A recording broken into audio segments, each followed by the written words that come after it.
androany dia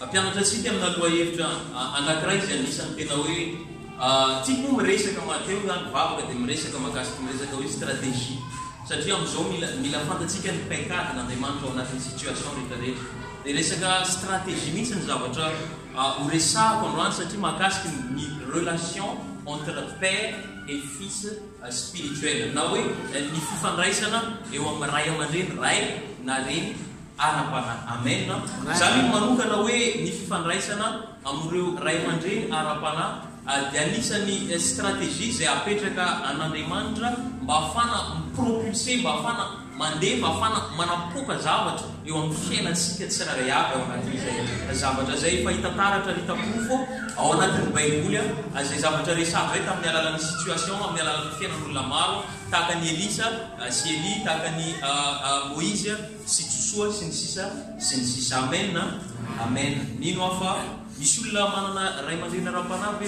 toerana amen mino zany fa matoy anao manana ray aman-dreny ara-panahy nampidirin'Andriamanitra ao anatin'io karazana paikadiny io le rentanjony ao anatin'le paikady atonga propulsion atonga explosion ao amin'ny sehatra izay andefa nanirahan'Andriamanitra anao manokana amen averiko loha hevitra hoe ny relation na ny fifandraisana eo amin'ny ray rehefa miteny hoe ray dia reny ao anatin'izay zavatra zay sy zanaka ara-panahy amen afaka resana amin'olona visivisy manodidina anao izay zavatra zay hoe iresaka isika momba ny relation entre père et fils spirituel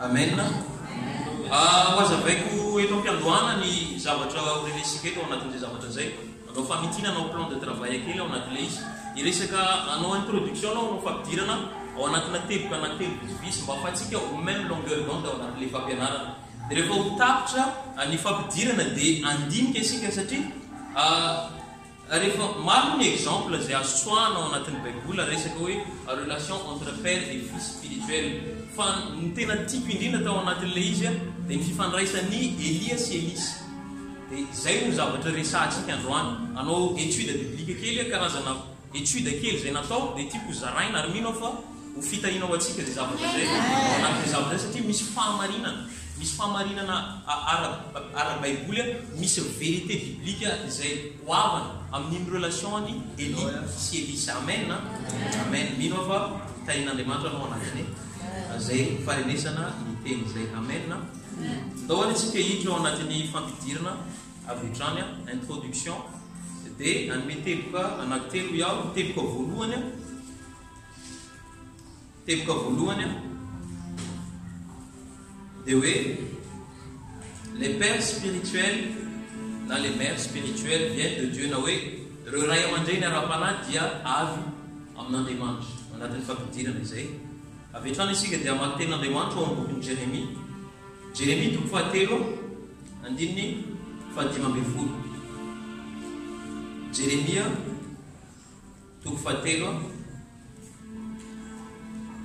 andininy fahadimy ambin'ny folo tiako raha laisinao eny an-tananao ny baibolinao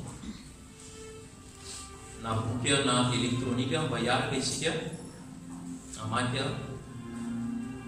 amen Jérémie toko fahatelo andininy afaka manao amaina ho izy an'izay nahita isika hiara amaky isa roatelo dia omeko mpitondro anareo amin'ny fahalalana sy ny fahendrena ho averiko indray dia omeko mpitondra anareo amin'ny fahalalana sy ny fahendrena Andriamanitra miresaka eto zany ty ten'Andriamanitra dia mampafantatra atsika avy hatrany hoe Andriamanitra zay resaka hoe stratégien'Andriamanitra ao les relations entre père sy ny fils spirituel ny ray aman-dreny sy ny zanaka ara-panahy eto ny ten'Andriamanitra dia manaprofo fa izaho mihitsy izy no anome mpitondra anareo za mihitsy nametraka leader za mihitsy nametraka coach za mihitsy nametraka guide eo amin'ny fiainanareo anatin'izay zavatra izay dia ny tenako maky baiboly amina dikateny samihafa dia ny vakiko amin'ny dikateny samihafa dia nanome dikany hafa misy le izy ao amin'ny King James version azafady kely dia mivaky toy izao le izy hoe and I will give you pastors according to my heart which shall feed you with knowledge and understanding. Dia milaza izy ao anatin'izay zavatra zay za mihitsy hoe za metraka pasteur ozy izy zay mifanaraka amin'ny foko ozy izy ny fametrahako io pitarika io ary amatsy anao izy izy amin'ny fahalalana sy ny fahendrena. Zay resan'ny ten'Andriamanitra which shall feed. Ny feed hoe mamatsy anao na hoe mamisakafo anao amin'ny teny frantsay hoe nutrition, manome nutrition anao mihitsy zany izy ao anatin'izay zavatra izay. Lay olona zany voalohany indrindra apetraka an'Andriamanitra volonté-n'Andriamanitra lay zavatra aloha. Amen na teneny hoe avereny hoe volonté-n'Andriamanitra sitrapon'Andriamanitra ny fisiny ray aman-dreny ara-panahy. Ary ny fisiny ray aman-dreny ara-panahy tonga dia resahany avy hatrany ao anatin'izay tenin'Andriamanitra zay hoe famatsiana ozy izy na fanomezana sakafo amin'ny lafiny fahendrena sy fahalalana. Satria ny toerana zay andeha hitondran'Andriamanitra antsika, lay toerana zay itian'Andriamanitra alehantsika dia ilaitsika atongava amin'ny fomba aombiazana amin'ny toerana io na atongavana amin'ny toerana io mila manana fahalalana zasy ianao ary mila manana fahendrena. Amen. Mila manana inona? Fahalalana sy fahendrena.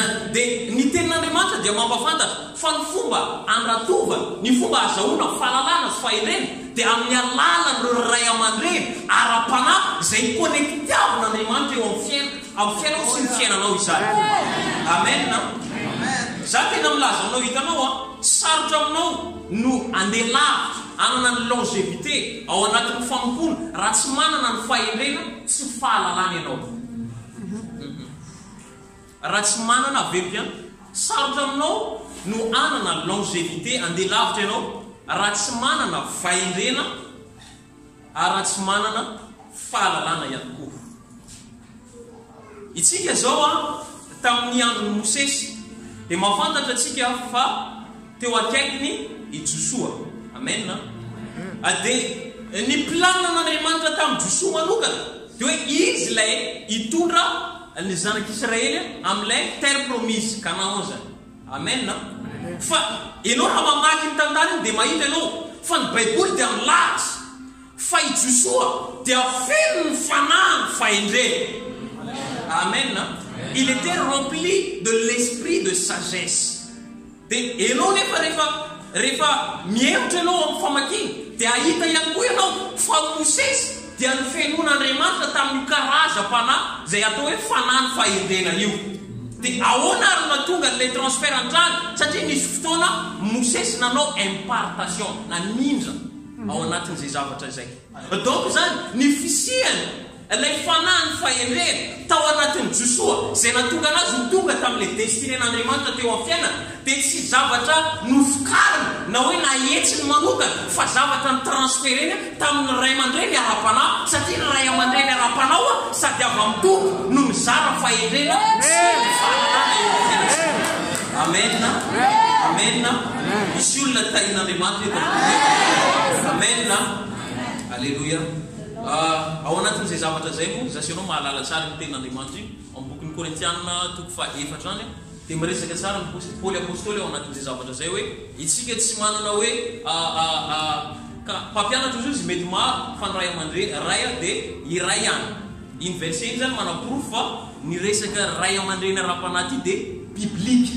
Rehefa miresaka hoe biblika izany dia égale sitrapon'Andriamanitra, volonté-n'Andriamanitra. Mahatonga milaza aminao hoe biblika manome anao verset amin'ny testamenta taloha zay manaprofo ary nanampiko amin'ny verset anankiray izy amin'ny testamenta vaovao satria mety misy olona te hampiditra anao anatina débat ao anatin'ny zavatra io hoe tsy ilaina zany ianao hoe manam-pahasoavana ianao hoe manana ny fanahy masina zay mampianatra anao fa za miteny anao ianao aza manaiky zay karazana resaka zay atao any fa rehefa tianao aomby dia mila manaraka ny volonté-n'Andriamanitra ianao. Dia ny volonté-n'Andriamanitra apetraka n'Andriamanitra hoe rehefa te handeha lavitra tompo dia mila olona aloha irapy eo amin'ny fiainanao izany olona zany amatsy ianao amina fahalalana sy fahendrena zay vonao andeha lavitra. Hoy aho hoe zay vonao andeha lavitra. Amen. Itsika moa mahita ihany koa fa hoe ny baiboly ny étude ny mpanao étude zany ny tena koa natsikaritra ao anatin'ilay izy hoe i Elia dia nienregistrena taminy dia karazana miracle anaky 7 miracle avy reny hoe 7 miracle dia natsikaritra ianao koa rehefa nijerena ndraiky tamin'ny koteny Elisa dia nienregistré 14 miracle na 4 donc 7 fois 2 satria double portion de resaka amen solokainao na double portion amen dia fitahina zay tian'Andriamanitra ho amenatsika rehefa les transférable les nimpartena va miray aman-dreny tsy amin'le 7 fa amin'le 14 tsy amin'le 7 fa amin'le 14 mety manana ny 7 ianao fa tsy ampy ny 7 fa ny sitrapon'Andriamanitra ianao lomana amin'le 14 Andriamanitra te andefa lavitra anao te ametraka ny longévité eo amin'ny domaine zay tian'Andriamanitra isehoany le potentiel zay miao atinao amen tepoka faharoa ao anatin'ny fampidirana hatrany isika mety gaga ianao hoe mbola sy manomboka ihany ve ny fampianarana pasteur eto mbola ao anatin'ny fampidirana isika ao anatin'izay zavatra zay iao afatsika anana même longueur d'onde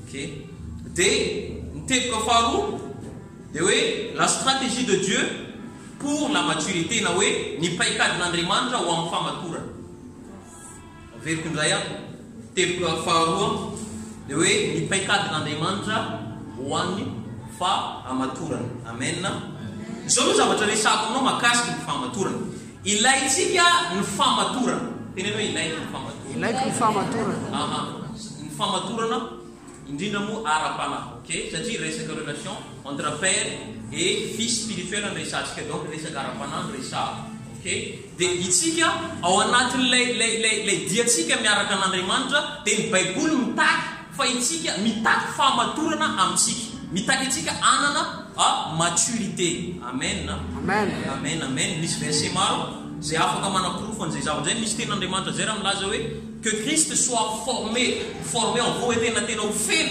amin'ny fahafenona mihitsy Kristy ao anatsika donc maturité zay zavatra zay satria ianao rehefa mature tafiditra amin'ny famatorana dia efa tsy mararatsy ony lay tontolony kilalao lay dimension na hoe amin'ny olona zay milalao amin'ny aranofo tiako resahana fa manomboka ianao miditra amina zavatra boaka manomboka anao miditra amina zavatra important eo amin'ny fiainatsika zany ao anatin'izay zavatra zay amen tenainao amin'ny olona akaiky anao hoe mila matotra ara-panahy amizay hoe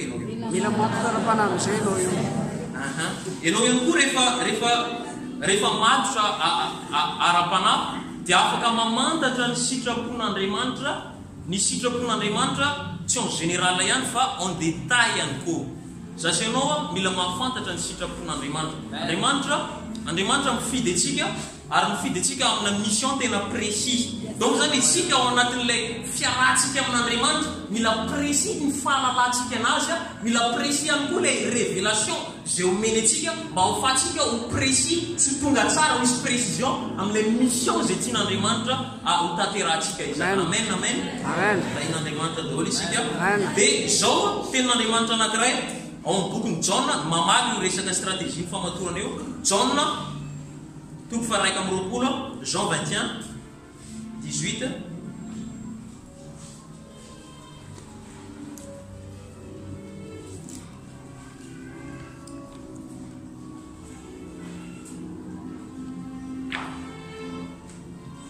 John toko fa 1 andiny fahavalombe fola dia ovakiko amin'ny anaran'ny Jesosy lazaiko aminao marina dia marina tokoa raha mbola tanora ianao raha mbola inona tanora dia nisikina ka nandeha tamin'izay tianao fa rehefa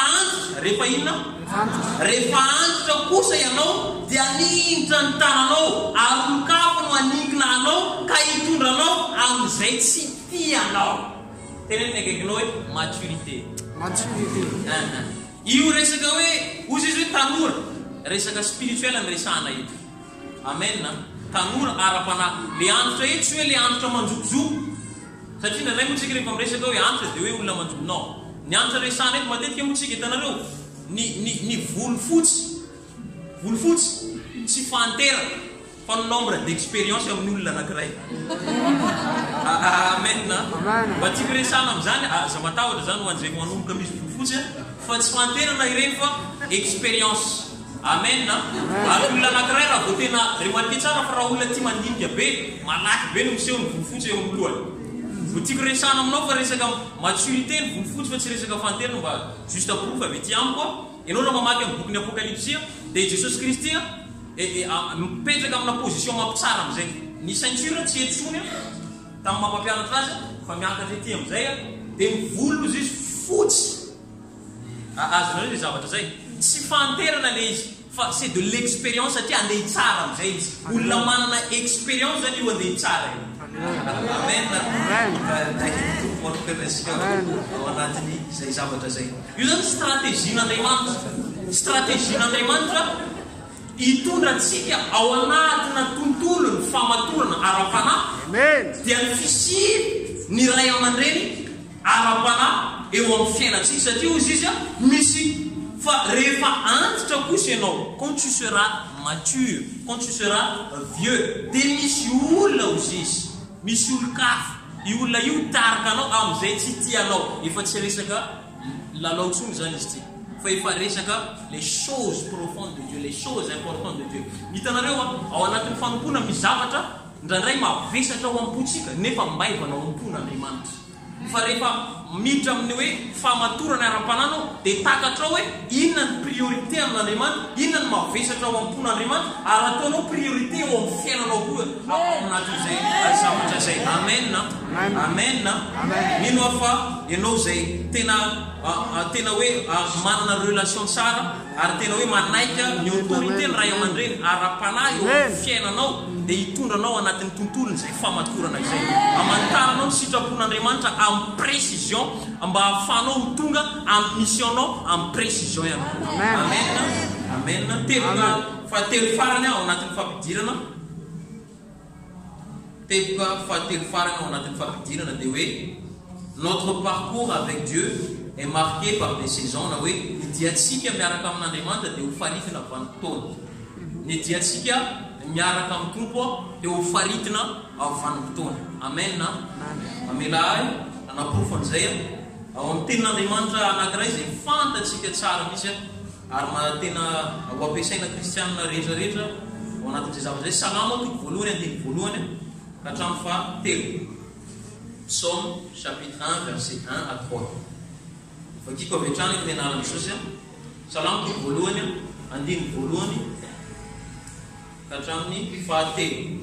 Sambatra ny olona izay tsy mandeha eo amin'ny sainany ratsy fanahy ary tsy mijanona eo amin'ny lalany falehan'ny mpanota ary tsy mipetraka eo amin'ny fipetrahan'ny mpaniratsira fa ny lalàny Jehova ny sitrany ny lalàny no saintsainy ny andro manalina dia nitahaka ny azo ambolena eo amoron'ny rano velo izy izay mamoa amin'ny fotoana amin'ny teny français en sa saison. Dia ny raviny koa tsy mba malazo ary ny asany rehetra dia ataony lavorary avokoa. Teneny hoe amen. Ny tenin'Andriamanitra voalohany dia milaza fa misy karazana olona izy miala amina position na fahotana fa miditra amina position izy manamasy telo. Amen. Dia ao anatin'io zavatra io nefa io olona io izy misy azo izy tafin'ny baiboly tahaka ny azo izay maniry eo amoron'ny rano. Donc zany natokana hitondra fiainana, hiproduira fruit zany, hitondra vokatra. Io karazana azo io zany zay sasianao zany ao anatin'ny zavatra natokana hitondra vokatra eo amin'ny domaine sy ny sehatra zay nametrahan'Andriamanitra antsika. Fa nefa na dia natokana moavoa na dia natokana hiproduira hoe vokatra ao anatin'izay zavatra zay fa tsy afa manao ninninna izy ary tsy afaka miproduire ilay zavatra tian'Andriamanitra avoakany raha tsy tonga ny vanim-potoana. Tenenina akaikinao ny diatsika miaraka amin'Andriamanitra dia faritina vanim-potoana. Diatsika miaraka amin'Andriamanitra dia faritina vanim-potoana. Amen. Dia izao amin'izay ny fanambarana ao anatin'ilay izy izay mahakasika ny resaka hoe ray aman-dreny ara-panahy. Reo vanim-potoana izay misy ary tokony hiseho eo amin'ny fiainantsika dia ny activation teneny activation ny activation ny saison na ny vanim-potoana eo amin'ny fiainatsika dia active amin'ny fotoana misy olona connectiavan'Andriamanitra eo amin'ny fiainanao, misy karazan'olona izay connectiavanao eo amin'ny fiainanao. Amen. Zay dia principe spirituel ana activation na vanim-potoana. Ohatra zao manome ohatra anao zao Saul mpanjaka ny sehatra na ny dimension tian'Andriamanitra torasana azy dia ny mahampanjaka na ny royauté, fa io royauté io dia tao anatiny. Donc zany karazana vanim-potoana anankiray le izy, fa tsy afaka miseho lay vanim-potoana zay royauté tao anatiny raha tsy niona izy tamin'ny iraka n'Andriamanitra anankiray izay atao hoe Samuel. Activation des saisons. Amen. Amen. Mahita ohatra koa tsika ao anatin'ny Baiboly Paul Apôstôly rehefa teny an-dalana Damaskosy dia nifanena tamin'i Jesosy Kristy, dia ny rencontre tamin'i Jesosy Kristy nitondra fahajambana taminy, lasa jamba izy. Amen. Dia tao anatin'izay zavatra zay mba hafany ahiratra, teneny hoe saison zay, mba hafany ahiratra dia tombo misy milaza azy hoe le tombo directeur niona aminy fa satria Andriamanitra tsy afaka mandika principe dia izy ihany no tsy maintsy maniraka ny Paul hoe andana manantona olona anankiray izay atao hoe Ananias, fa amin'ny alalana zay vao ianao ahiratra indray. Teneny akaikinao hoe activation des saisons.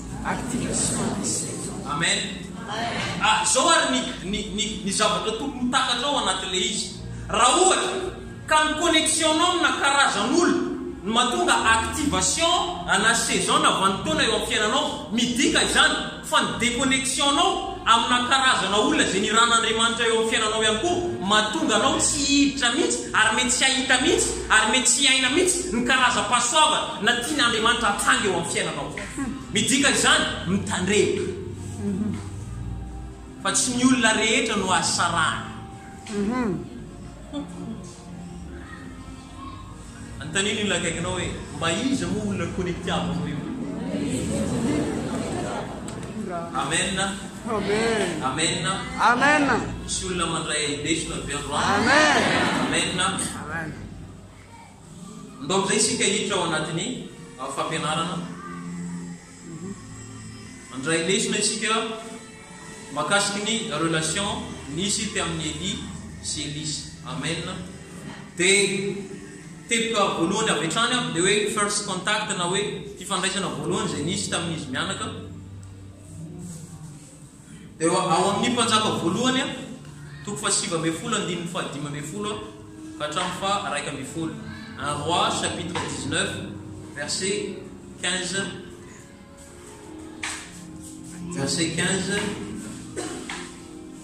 à 21. Amen. Afaka miaraka mamaky isika manomboka amin'ny 5:10. Un roi chapitre 19 verset 15 à 20. Amen. Ao daholo ve isika? Amen. Dao sika araka mamaky isa 2:3. Fa hoy Jehovah taminy, mandehana miverena amin'alehanao ho any amin'ny efitra Damaskosy, ary any ianao dia hosory Azaela ho mpanjakan'ny Siria, Azeo zanaky Nimsi, dia hosory ny mpanjakan'ny Israely, ary Elisa zanaky Safaty, avy any Abela-Meola dia hosory ho mpaminany andimby anao, ary izay afa mandositry ny savatry Azaela dia hovonony Zeo, ary izay afa mandositra ny savatry Zeo kosa dia hovonoiny Elisa. Dia amela 7,000 ao amin'ny Israely ao dia niloalika rehetra izay tsy nandoalika tamin'ny bala sy ny vava rehetra izay tsy nandroka azy. Ary niala teo Elia ka nahita ny Elisy zanaky Safaty izay nampiasa omby 4 amin'ny 20 mikambana tsy roa avy, fa izy teo amin'ny roa farany indrindra. Ary Elia nandroso nanantona azy dia nanipiny kapotiny anarona azy, dia nandao ny omby izy ka niazakazaka nanaraka any Elia, ary niteny hoe masina ianao, avelao ao aloha anoroka anikaky sy neny vao manaraka anao. Ary hoy izy taminy mandehana miverina fa naninona naninanao moa merci dia niverina niala taminy indray izy ka nakamiomby roa mikambana dia namono azy ary sinsisa tsy ano andraisantsika lesona tena maro ok enao mahita ao anatin'io zavatra io fa eto tonga dia manaprofo ny teboka voalohany zay resako anao tamin'le fampidirana teo hoe ny ray aman-dreny ara-panahy dia avy amin'Andriamanitra avy aiza ny ray aman-dreny ara-panahy mahita anao eto fa ny Eli dia niona voalohany tamin'ny Elisa fa melohany niona ny Eli tamin'ny Elisa dia Andriamanitra mihitsy efa niprepare ny fiaonana rehefa nampafantatra tamin'ny mpanompoana ok avy amin'Andriamanitra ny ray aman-dreny ara-panahy amen tenena kekinao avy amin'Andriamanitra hoe ka dia izao anatin'ny fahasivy folo eno sara ary niala teo Elia ka nahitany Elisa zanaky Safaty izay nampiasa omby 420 mikambana tsiroroa avy sy ny sisa ary Elia nandroso nanantona azy dia nanipy ny kapotiny anarina azy le manteau zany na tsipiny izay natao hoe contact na hoe déclenchement na appel amen na vazavakely izy ao anatin'izay zavatra zay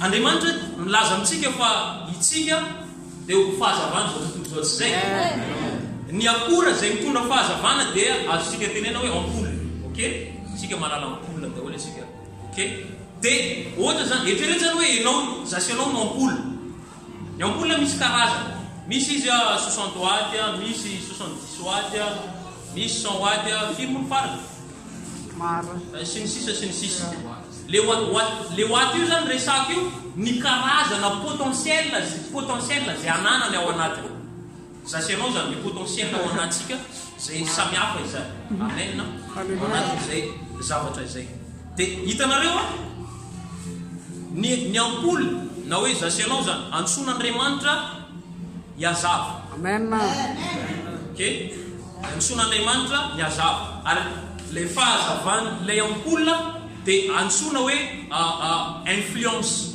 na zone d'influence zone d'influence ahoana no milaza zany teny gasy faritsy ny fiantraika faritsy ny fiantraika mais somary manahirina kely teny gasy mifaritra ny fiantraika zay tsy mitovy ary takin'Andriamanitra hitombo foana zay mahatonga atsika hoe tsy mila limité tsika ao anatiny zay zavatra zay dia zao zavatra révélation resako aminao le hoe déclenchement na appel na hoe le contact amin'le resaka manteau zay natsipy ny Elia tamin'ny Elisa enao mety hoe ampoule mety hoe tsy 60 enao mety 70 fa mety mihoatra an'izay donc zany ny potentiel ao anatinao goavana oia hoe ny potentiel ao anatinao goavana bien placé tsara anao am'le enduit ary mandeha ny courant fa tsy tapaka tsisy délestage fa za milaza aminao fa na bien branché ny zavatra rehetrarehetra fa raha tsy misy olona avy any mikidika le interrupteur manao ny on tsy afaka mirehetra ianao zay ny atao hoe des hommes déclencheurs na ny olona manketsika le zavatra ao anatinao amen ny zavatra tao anatiny Elisa ary ny lanitra mampafantatra hoe Elisa dia olona zay ho goava zay mahatonga hoe tsika rehefa manohy ny tantara dia mahita hoe enregistré 14 fahagagana ho iata motedeo donc manana potentiel goavina izy fa niafina tao anatiny fa raha tsy nisy olona tonga zay antsony baiboly hoe homme déclencheur mikasika azy tsy hita mihitsy ary mety tsy hetsika mihitsy ary mety tsy mifoha mihitsy io zavatra zay tao anatiny io dia les hommes déclencheurs io ny baiboly dia miantson'izy ireo ray aman-dreny ara-panahy alléluia teneny akaikinao hoe les hommes déclencheurs ce sont les pères spirituels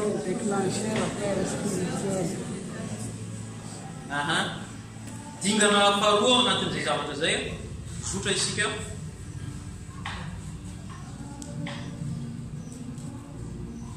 amin'ny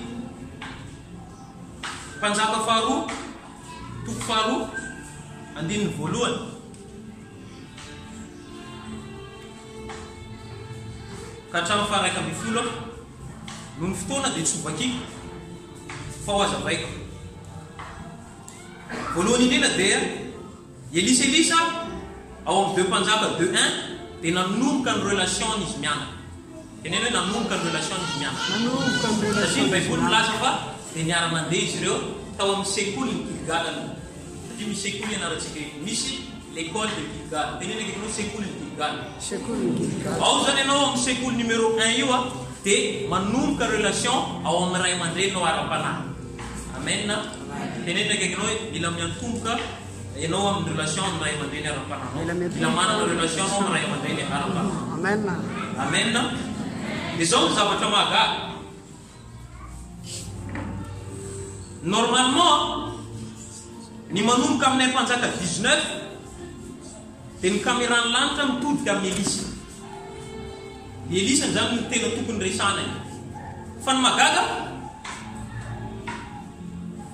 dia amin'ny 2 mpanjaka 2 1 jusqu'à 11 any amin'ny 12 ianao vao mahita hoe Elisa zay vao Eli fa manomboka avy amin'ny ary ianao dia mahita fa Eli zay vao Elisa ianao mety gaga hoe angaty tsy mandeha ho azy io pasteur tsy le zay alefanao amin'ny anarana eo non ny baiboly tomboka indraindray tsy mbadika amin'ireny anarana eny fa mametraka emphase izy asimitsindry kely izy ohatra zao misy fotoana anao anaty baiboly mahita hoe Paul sy Barnabas nandray anao mahita Barnabas sy Paul midika zany fa amin'ny fotoana ny teny baiboly hoe Barnabas Paul misy fotoana zany ny dépassé ny Barnabas spirituellement ny Paul teo azonareo le izy mametraka emphase izy ao anatin'izay zavatra zay dia gaga ianao fa ao anatin'ny relation zareo dia ny caméra ny lanitra na dia Eli ny tena tokony Elisa ny tokony resany fa mbola mitodika amin'ny Eli foana teneny hoe mbola mitodika amin'ny Eli foana hoe mitodika amin'ny Eli foana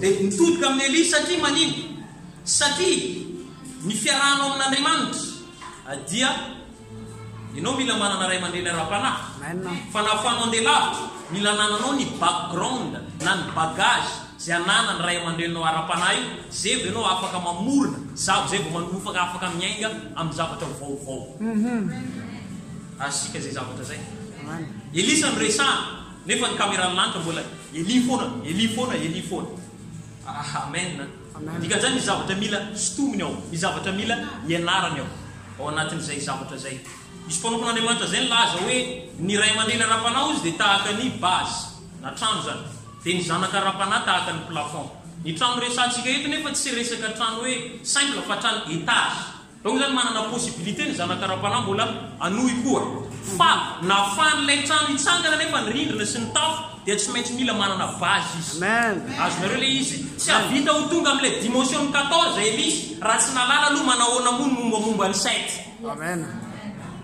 fantaro mombamomba ny 7 zay vao hiditra amin'ny dimension 14 ianao misy olona manam-patakarana ve amen efa fantatrao ve le dimension 7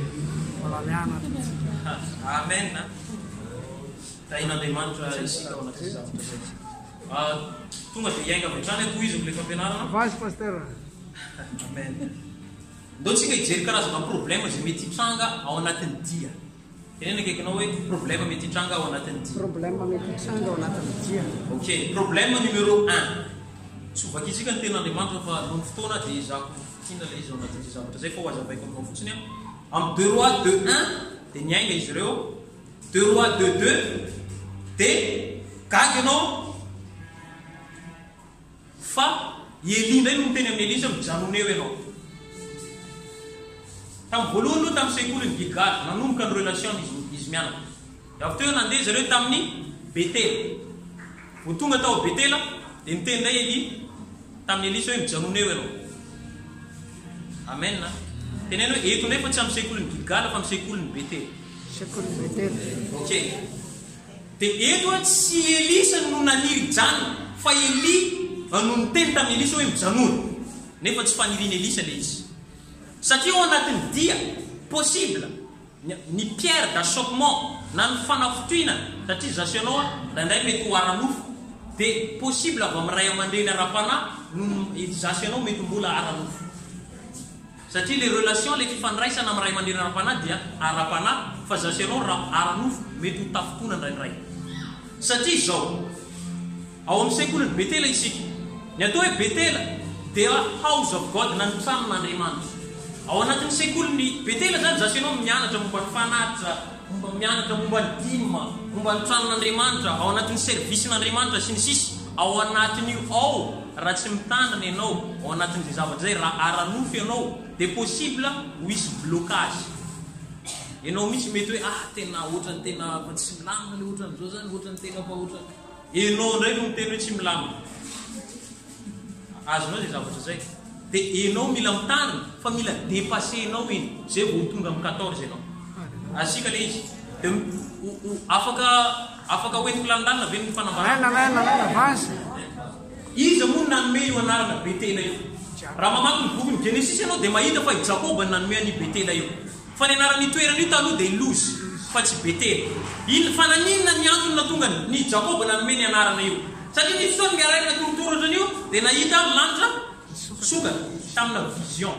Donc zany any Betela amin'ny sekolin'ny Betela zasy ianao mahita vision. Tena nakaikinao mahita vision.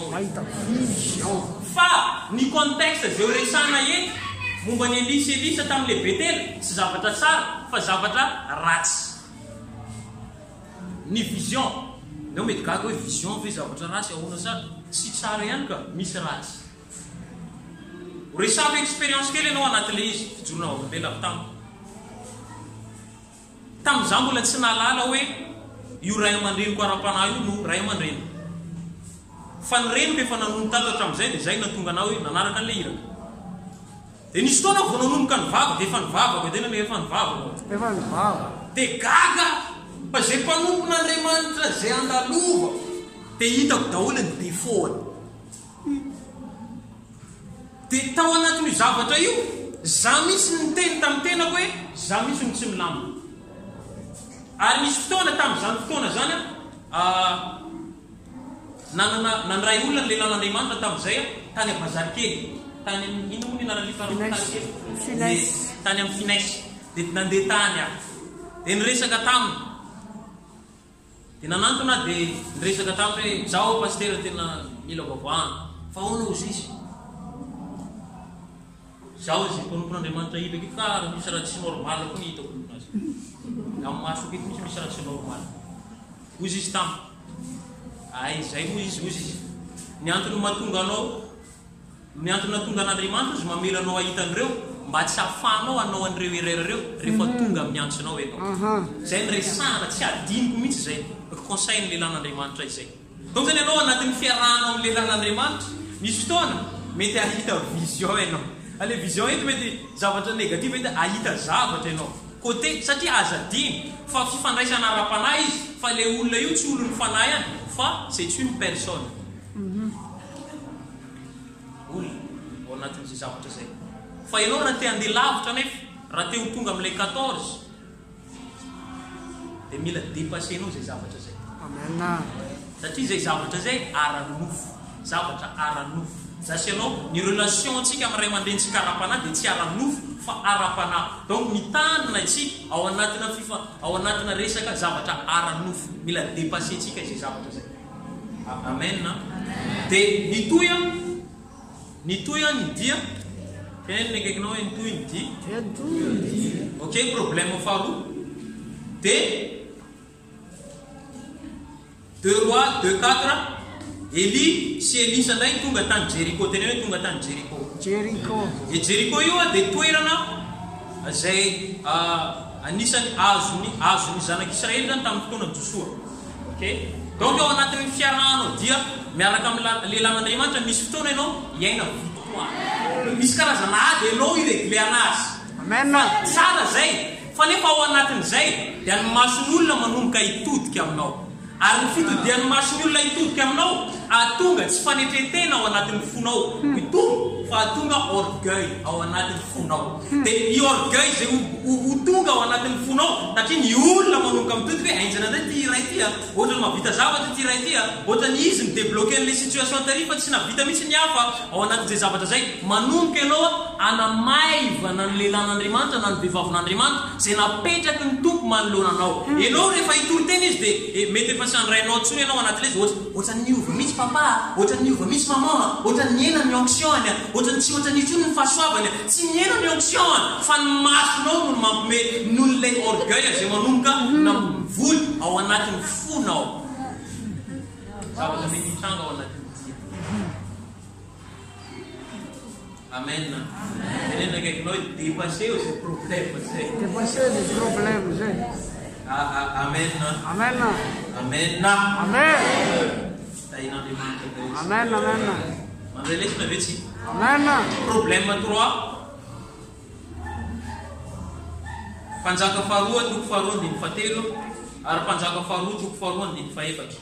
Eto indray ianao gaga fa zanaky ny faminany iray no mahita faminaniana avy hatrany hoe ireo zany lasa sakana indray amin'ny anisa hoe mijaroana. Ireo zany lasa blocage. Izao zavatra resako aminao. Aza heverinao fa ny olona afaka mitondra na mametraka na mamboly déviation eo amin'ny fiainanao dia tsy ny olona sandoka ihany fa ny olona vrai ihany koa. Ny olona authentique ihany koa. Le authentique resako dia avy amin'ny tombo. Satria ianao ndraindray taloha hoe eritreretinao hoe iza ny mpaminany sandoka dia iza ny sandoka dia izay tsy sandoka ihany ny fandraisaka fa le tsy sandoka hoe famelana azavakely io zavatra io sao dia mitondra confusion ao anatin'ny hoe ny flux anankiray ny fanahy masina zao dia nilaza hoe mitoriany teny na amin'ny fotoana na tsy amin'ny fotoana. Flux anankiray tenena hoe flux anankiray. Haitsika aloha natao hoe flux ok. Dia misy tenin'Andriamanitra ray arivo misy olona nahitory filazantsara ny sakana ny fanahy. Flux anankiray. Asika zay zavatra zay. Satria fantaro fa rehefa tafiditra amin'ny maturité ianao dia tsy resaka miady amin'ny fahotana sy ny resaka fahamasinana intsony fa miditra amin'ny atao hoe zao ny zavatra tokony ho fantatrao, misy zavatra anankiroa lehibe tokony ho fantatrao hoe ny fahotana rehefa amin'ny maturité ianao dia hoe ny mandeha tsy ny rana ary ny rana nefa tsy mandeha. Ny mandeha sy ny rana nefa tsy mandeha. Any zany ianao fa tsy resaka fahotana tsony, tsy resaka ino, fa resaka direction ray fanahy masina. Amen. Alléluia. Teneno ianao hoe ray ny fanahy hoe fa misy flux maro. Ray ny fanahy misy flux maro. Amen. Dia itsika koa zao ohatra zao atosiko landana ny fanazavako. Itsika teo ny resaka hoe ampoule. Amen. Dia ianareo fa tsy haiko na fa natsapa ohatra anahy. Misy fotoana zany kasin'ny fanahy reo anatin'ny fotoanana ositra reny ohatra ny mangovogovotra ohatra ny courant zany. Izy no efa niaina amin'izay. Ohatra ny misy courant zany ohatra ny possible izy avy any ambany miakatra, avy any ambony midina, ny tanana mihetsika. Nandray ohatra ny mampenjera, ohatra ny courant. Donc zany eritrerentsika hoe ary imaginetsika hoe ohatra ny électricité ny fitondrany fanahy masina. Ok? Dia tsy resaka jirama fa ataontsika hoe les sources compteur. Ok? Dia ny source zany ny compteur ny source ny électricité. Dia aza dino fa zasy ianao ilay ampoule. Ao anatina trano nefa misy efitra maro, misy ny lakozia, misy ny salle à manger, misy ny chambre à coucher, sy ny sisa. Ok? Dia ianao nefa mety miainga tsara le flux ny fanahy masina. Dia Andriamanitra nefa fantaro fa efa manana mission spéciale ho anao. Manana inona? Mission spéciale. Zay tsy hitovizanao amin'ny hafa, tsy voatery hitovy amin'ny hafa ianao anatin'izay zavatra zay. Ok? Dia ianao nefa noho ny tsy fitandremana. Satria misy olona authentique anankiray izay avy amin'ny tombo nanome conseil ianao dia nanaraka flux hafa ianao. Fantaro fa raha nianatra fizika ianao dia ny circuit misy circuit en série sy misy ny circuit en dérivation. Misy izy tonga dia anankiray iny tsy manahirana iny. Fa le misy ilay tonga dia mizarazara tonga. Iny raha zaza misona misy amin'iny tsy haiko fa zay iray. Amen. Dia ny fitondran'ny fanahy masina dia tahaka en dérivation. Asika zay zavatra zay.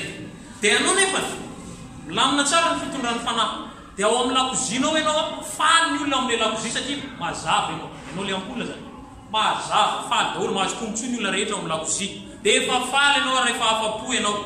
Anefa possible mety sy hanazava ny lakozia ny mission principale ny volonté primaire ny tompo anao fa mety any amin'ny sanao. Ianao mazava, misy fahombiazana fa mety sy le flux ny fanahy tokony hoentiny aminao le volonté primaire. Azonareo le izy. Satria misy volonté permissive, misy ny volonté parfaite de Dieu. Amen. Au anatin'izay zavatra. Donc mila mitanina antsika ao anatin'ilay izy. Ianao mila sary-piaro amin'ny firaisanao amin'ny mpanompon'Andriamanitra izay napetraka an'Andriamanitra miaraka aminao. Amin'ny mpanompon'Andriamanitra izay ni-connecté. Za te hilaza aminao mety anavitinanao ty fa tena marina le izy. Misy mpanompon'Andriamanitra izay manana ny maizy azy. Dia namako izy. Fa indray andro nisy fotoana zay niresaka. Dia niteny izy hoe miala tsiny iray aman-dreny raha mampaty resaka. Dia hozy izy hoe hozy izy le mpanompon'Andriamanitra tamiko hoe zany hozy izy. Za zany indray le tsy maintsy miresaka ny ray aman-dreny. Ianao mba miresaka ny ray aman-drenao dia mba sy point foana azonao le izy. Zay zavatra tokony ataonao ne. Fa raha vao mamisaka moyen mba tsy milamina zany. Dia zany miresaka ny ray aman-dreny dia mety sorena nga izy io zany foana verimberiko. Dia niteny izy hoe izy indray le grave sady mahafinaritra fa le fomba faminanina ohatra tsy fahenena zany. Zay misy le vavan'le mpanompon'Andriamanitra. Inteny iny déclaration tamiko hoe sara io olona io. Authentique izy ka fa ny sara satria tady hitondra anao ny zavatra tsy milama. Tady déconnecté ay amin'ny fahasoavako. Tady déconnecté amiko amin'ilay olona nirana ay. Ary virus amiko ny teniny. Ka za manana n'ity virus inona fankatoavana zay.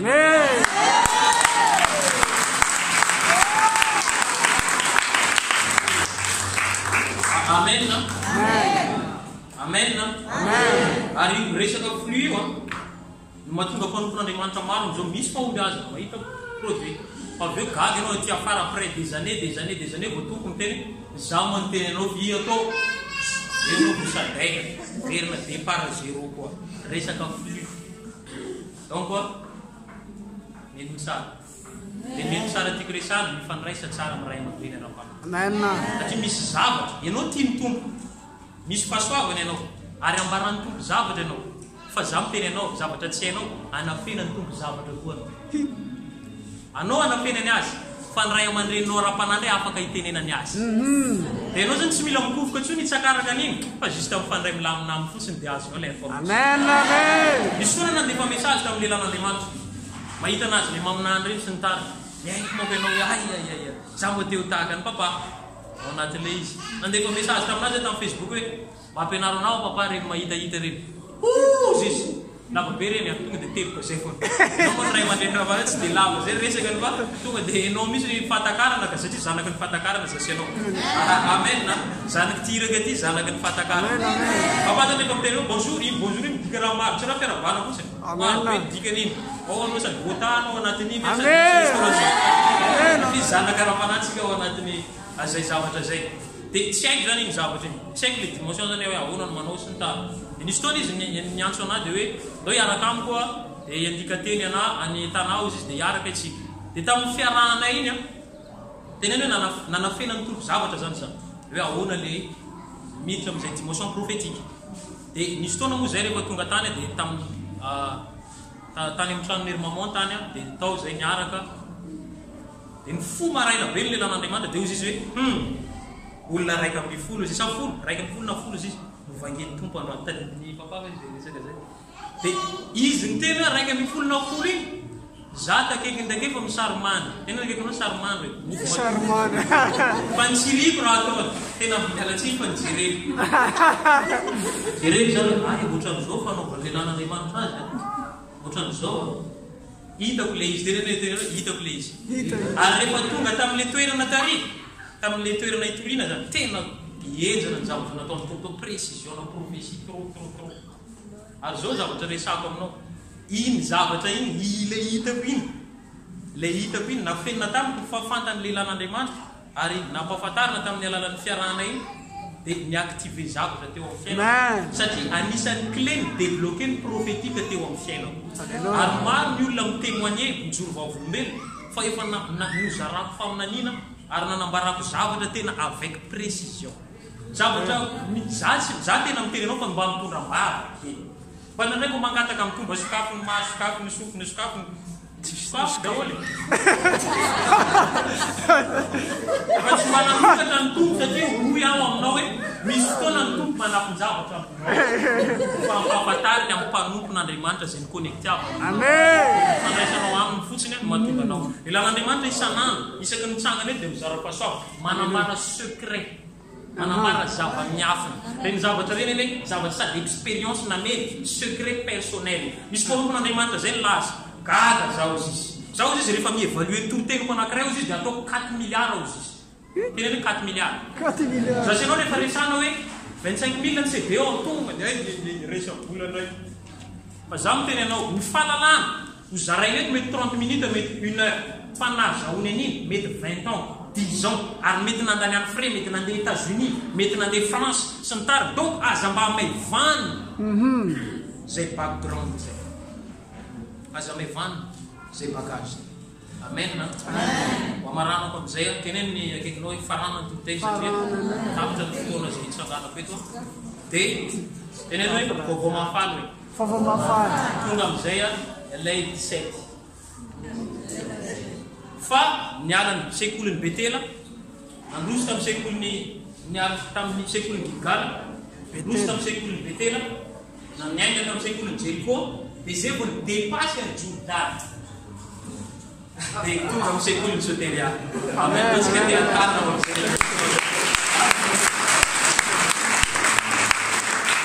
dia ozy ny tenin'Andriamanitra nivakiko tamin'ny tena anglais dia hoe pass over zany hoe dépassé ny Jordan. Tenena akaikinao dépassé ny Jordan. Dépassé ny Jordan. Ny Jordan zany mi-généraliser manambara hoe aranofo daholo re zavatra tariny tafara jiaby. Mireprésenter ny zavatra charnel fa ianao mila midépassé an'iny mba hiditra amin'ilay spirituel. Zay vao tonga amin'ilay andray an'ilay palitao. Ilay vaovao mafaly. Amen. Dia rehefa nitranga amin'izay ilay izy dia zao ny zavatra misy principe kely farany zay resava. Dia nangataka ny teny Elia rehefa dépassé ny Elisa zany reo zavatra maro eo. Dia niteny Elisa dia niteny Elia hoe inona ny zavatra tianao atao amiko dia nanambara izy satria ianao manana droit en tant que fils en tant que fille. Manana inona? Droit. Yafa ny zanaka ianao tsy droit fa rehefa zanaka ianao vao manana droit. Dia niteny izy hoe sarotra be zany izy fa zao ny condition. Dia tanteraka moa le condition dia magaga vao niainga Elia dia ozy izy hoe my father rikako ray asika le izy fa izy tsy niteny hoe maître izy tsy niteny hoe patron azo nareo zavatra zay. Premièrement manambara zay nanana relation izy nanana relation intime tena intime. Dia faharoa tsy ratsy ny patron tsy ratsy ny maître fa ny zavatra atao azo ny maître atao eo amin'ny fiainanao sy ny patron dia manome anao karama. Fa ny zavatra azo ny ray aman-dreny atao aminao dia manome anao lova. Amen. Dia tsy haiko manahoana ny balance anao fa ataovy amin'ny balance ny karama sy ny lova fa ny lova wow. Alleluia. Amen. Tenenina akaikinao hoe héritage. Noho ny amin'ny fotoana dia faranako mamarana eto zao ny zavatra resako anatin'ilay izy ho fanampiana regny zavatra napitako regny fa mety maro ny zavatra hitranga ao anatin'ny fiarahana. Alleluia. Mpanompon'Andriamanitra izany isika zanaka miresara. Tonono koa ny fanahy masina hanome anao fanana famantarana. Mba hamantaranao ro karazany zavatra rehetra na ara-nofo na ara-panahy zay mety hidéconnecté anao amin'ny mpanompon'Andriamanitra zay nirahan'Andriamanitra eo amin'ny fiainanao. Amen.